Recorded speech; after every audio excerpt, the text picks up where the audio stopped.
Hoje venho falar-vos sobre infidelidade emocional.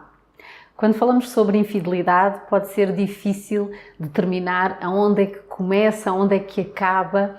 a infidelidade. E é por isso que é tão importante identificar alguns sinais que possam ser indicadores de que estejamos aqui a percorrer o caminho da infidelidade emocional e a colocar a nossa relação em risco. Claro que aquilo que é válido para um casal pode não ser válido para o outro, e aquilo que importa, de uma maneira geral, é que as duas pessoas possam falar abertamente sobre aquilo que sentem, sobre aquilo de que precisam e possam construir juntas as suas próprias regras, no fundo aquilo que faça com que se sintam confortáveis, com que se sintam seguras e ao mesmo tempo com que continuem a sentir-se vivas e entusiasmadas dentro da relação. A primeira questão que coloco é se, por exemplo, conversar com outras pessoas do sexo oposto, no caso de uma relação heterossexual, ou do mesmo sexo, no caso de uma relação homossexual,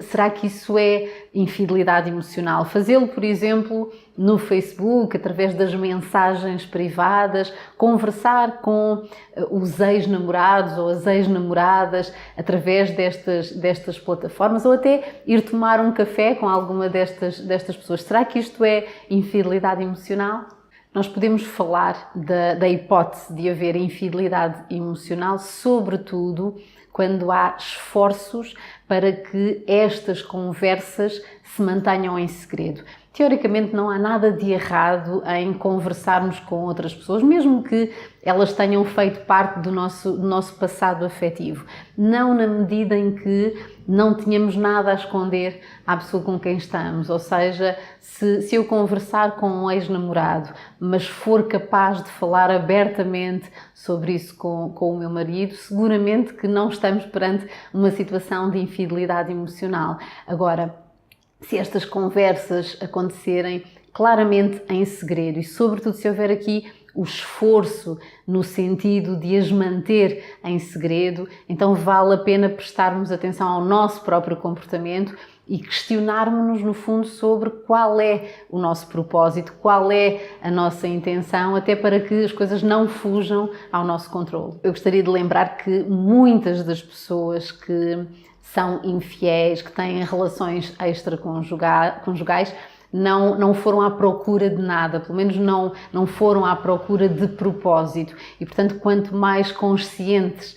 forem as nossas escolhas, quanto maior for a nossa atenção ao nosso próprio comportamento, maior a probabilidade de tudo correr bem na relação em que queremos estar, na relação que queremos construir. Aqui um outro sinal de infidelidade emocional tem a ver com a nossa apresentação, com os cuidados que temos connosco, com o nosso corpo, com o nosso visual. Algumas vezes nós temos sentimentos românticos ou começamos a ter sentimentos românticos por outra pessoa e não temos propriamente a consciência disso. E isto pode acontecer quando estamos numa relação de compromisso, isto é, de repente há um colega ou uma colega nova, há alguém que nos atrai, que passa a fazer com que sintamos aqui coisas diferentes e muitas vezes de uma forma automática, sem que a pessoa tenha muita consciência disso, acabam por surgir efetivamente aqui alguns esforços que se traduzem na prática no autocuidado em relação ao próprio corpo. E quando há mudanças muito significativas e em muito pouco tempo, pode não haver a consciência de que há a vontade de agradar aqui a uma pessoa nova. Mas, de novo, quanto mais atentos nós estivermos e, sobretudo, quanto mais abertamente também conseguirmos falar sobre as nossas emoções, sobre aquilo que estamos a sentir ou até sobre aquilo que já não sentimos há algum tempo na nossa relação, maior a probabilidade de fazermos as escolhas que queremos fazer. Como o segredo e o esforço para manter o segredo é claramente aquilo que melhor caracteriza uma infidelidade, seja ela emocional, física ou as duas coisas, qualquer esforço no sentido de nos encontrarmos com outra pessoa sem que o nosso companheiro saiba, é claramente aqui um sinal de alarme para a relação. Eu insisto, muitas vezes a pessoa que o faz não tem, pelo menos conscientemente, a intenção de iniciar uma relação romântica, uma relação extraconjugal. Mas é muito mais provável, de facto, que as coisas fujam ao seu controlo, se assim for. Isto é, se houver qualquer esforço para que estes encontros sejam mantidos em segredo. E algumas vezes aquilo que a pessoa diz a si mesmo ou até a outras pessoas é algo como: é preferível que ele ou ela não saiba, porque senão vai sentir-se enciumado ou enciumada e nós somos só amigos. Bom,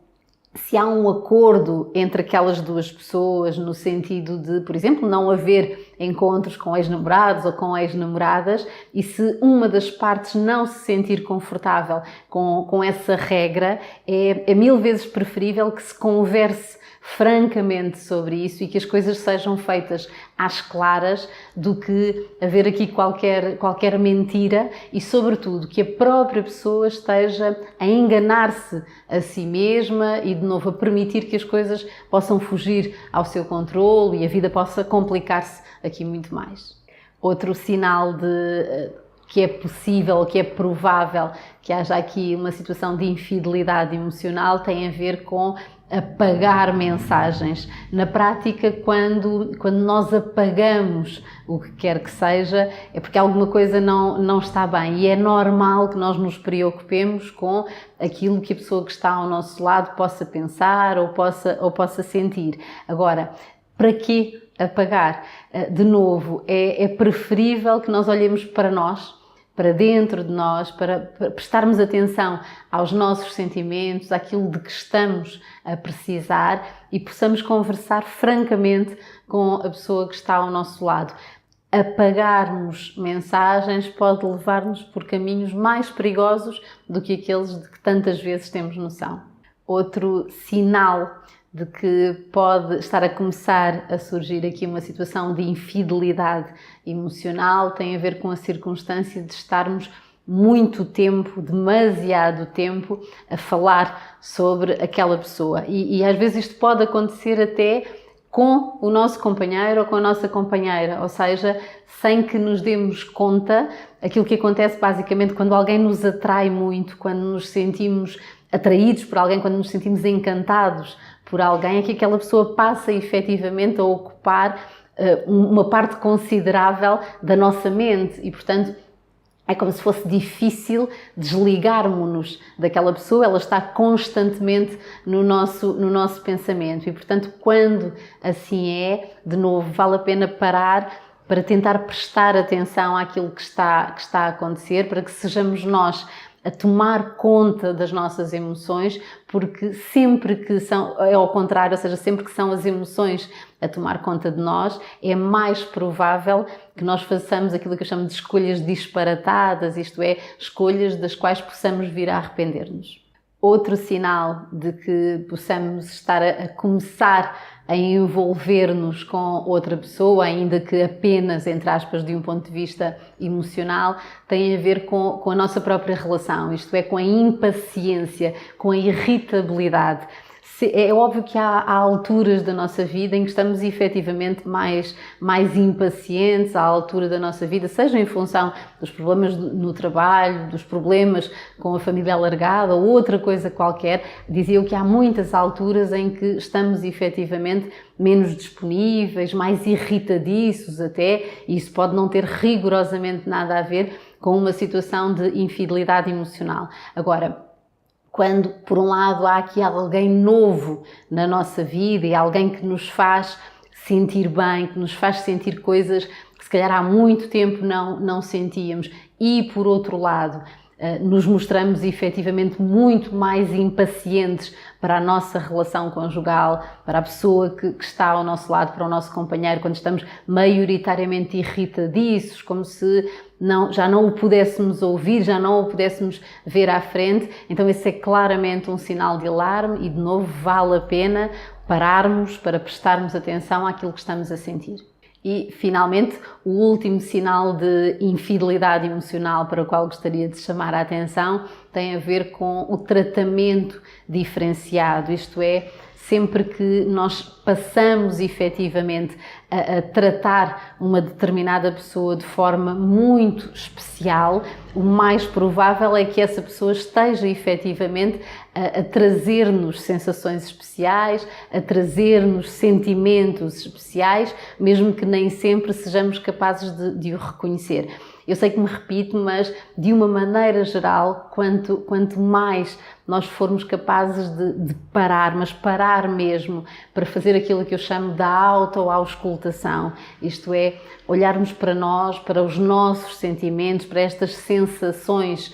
novas e não apenas para os comportamentos. Quanto mais formos capazes de fazer isto, maior é a probabilidade de reconhecermos os nossos sentimentos logo numa fase inicial e de sermos nós, no fundo, a tomar conta desses sentimentos e, no fundo, a fazermos aqui as escolhas mais conscientes que nos aproximem das nossas metas, daquilo que nós queremos, quer para a nossa vida, quer porventura para a relação em que estamos. Muitas vezes, ou pelo menos algumas vezes, há pessoas com quem nos cruzamos que podem